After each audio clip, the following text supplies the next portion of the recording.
And the reason I point that out is while I bring this book to corporations and say, if you're a chief information officer, for you to lead digital transformation, it has nothing to do with IT. It has to do with your ability to lead your peers with humility, to invite your peers into a co-creation of a mission. The first person you invite into your team, you're inviting them into their team.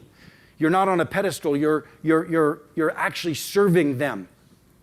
And that ability of leadership to rethink leadership as networks, right? That's become a really important part of our work. The other thing that's been a really important part of our work is studying those high-performing teams. For 20 years now, we coach teams. And coaching teams, and we do have the blessing, and I'll say, we've had the blessing of being of service, and this is something we've written up, so I'm not belying any confidences. We had the blessing when General Motors was coming out of bankruptcy. I was on a stage like this in front of 2,000 of the top leaders, and that was a big deal to me because my old man was a UAW steelworker. And being on stage, I called to action this group, and I said, listen, for us to not just pay off the TARP money, but to thrive, we're going to have to do it in pods of individuals who have each other's back. And that can co-create not just with the manufacturer, but with the dealerships who clearly are pissed off at us and we have animus relationships with. So how can we really have lifeline relationships with people that we need to serve the transformation of General Motors? And so the good news was that was picked up by the president, who invited us in to a multi-year journey to reinvent the co-creative culture of General Motors using our intellectual property. And when the CFO of General Motors, years later, pulled me aside at a meeting, he said, Keith, I want to tell you something. Your work was one of the 3 reasons we didn't go back into bankruptcy. And I got in the car on the way home and I just gushed in tears. My old man was passed away by then.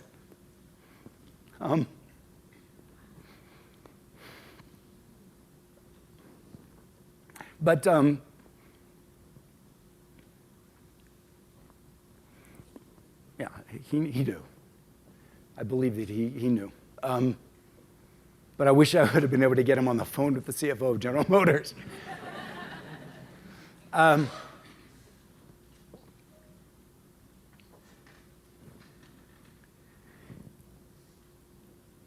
Where I am today is there's a new mission. And the mission that I have in life today is to recognize my first book, Never Eat Alone, the theme was you can't get there alone. You need other people.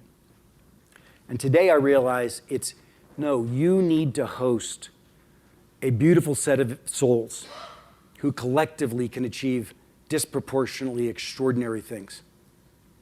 And that's a unique form of leadership. It's a unique way to fulfill a mission. And it's so different from the scarcity that I was born from and the insecurity that thinks that I have to do it myself. The belief in partnership and the knowledge of intimacy of how to get out of your own way so that you can approach partnership.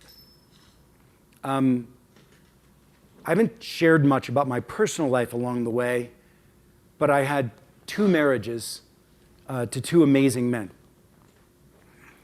And my intimacy disorder came to light in those relationships. I was one man in my books and my stage presence, but my drive and my mission and my scarcity and my fear to achieve left behind the attentiveness that I should have been for love. Didn't really think about love. And to be honest with you, I didn't think I deserved it. I didn't think I deserved it because the thing in my brain that said broken, even though I authentically appreciated who I am as a gay man, I still felt broken. The tape was playing. And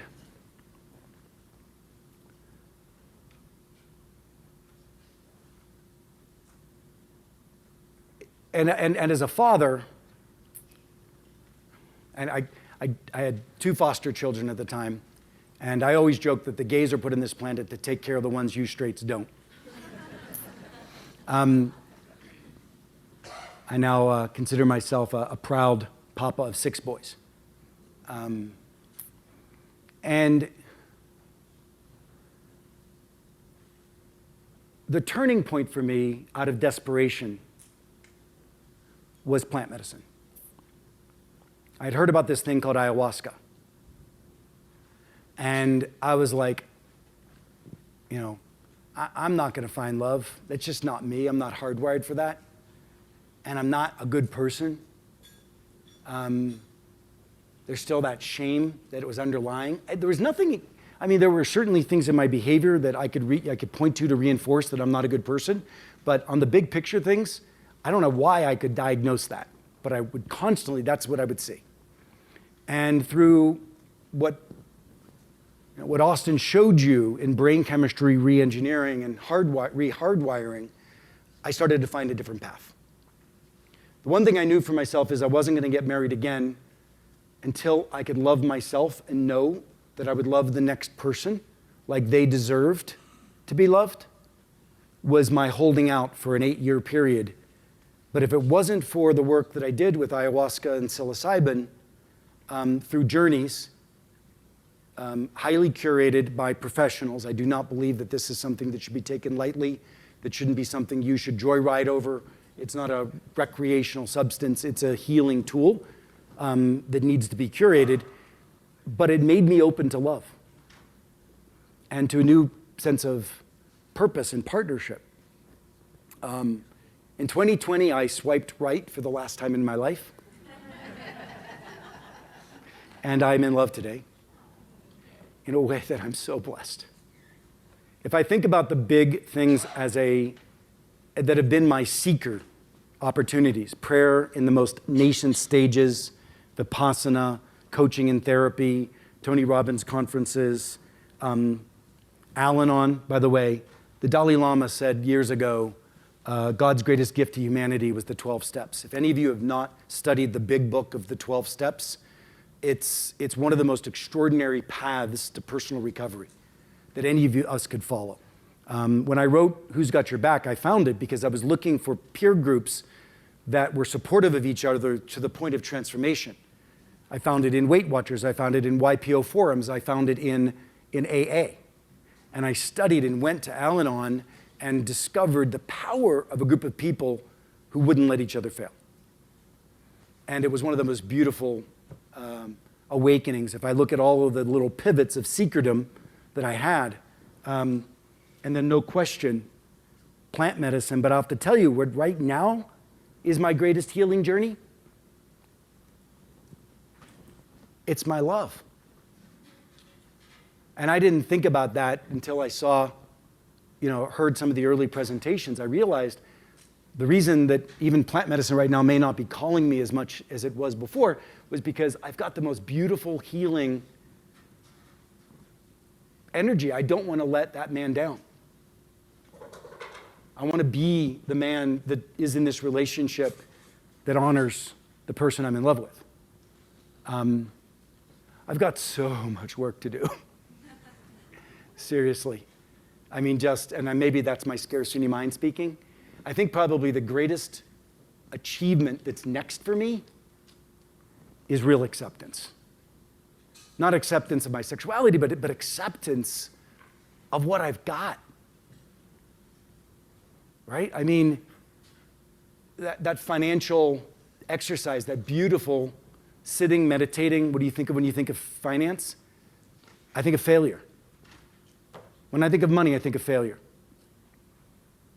Because I think of what I didn't make that I should have. The mistakes that I've made, the companies that I've launched that I've lost, the millions of dollars, the tens of millions of dollars, the hundreds of millions I've made, and how much I've retained of that. I think of failure. Failure. That's work I got to do. By the way, if there's anybody out here who coaches specifically to that, please grab me afterward. And that's the other thing that I've also learned. I've learned that every one of you in here, you have to live your life full of coaches. You don't have to pay them, but you have to find them, and you have to serve them, and you have to have them for all aspects of your life. for your intimate relationships, for your goals and aspirations, for your being a better chief operating officer and being a better chief executive officer and being a better chief marketing officer, because all of us entrepreneurs know that we're all of those things, right? We need to find our mentors and our coaches, and we need to serve them, and we need to create community.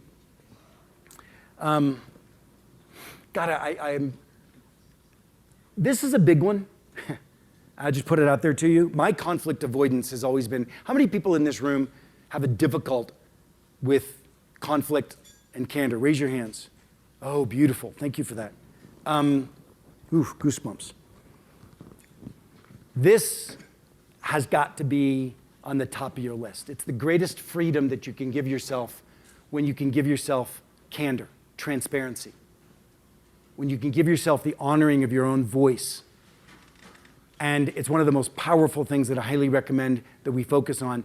And I find that the ability to create a social contract with your teams and with your coaches, and you get practice with being fully honest and transparent, is the greatest freedom that's happened for me in my life. And it's at the core of this belief system that I have called co-elevation. And co-elevation is what we teach executive teams to achieve. By the way, what's my number? 10. 10, great, thank you. And it's what we teach executive teams to believe.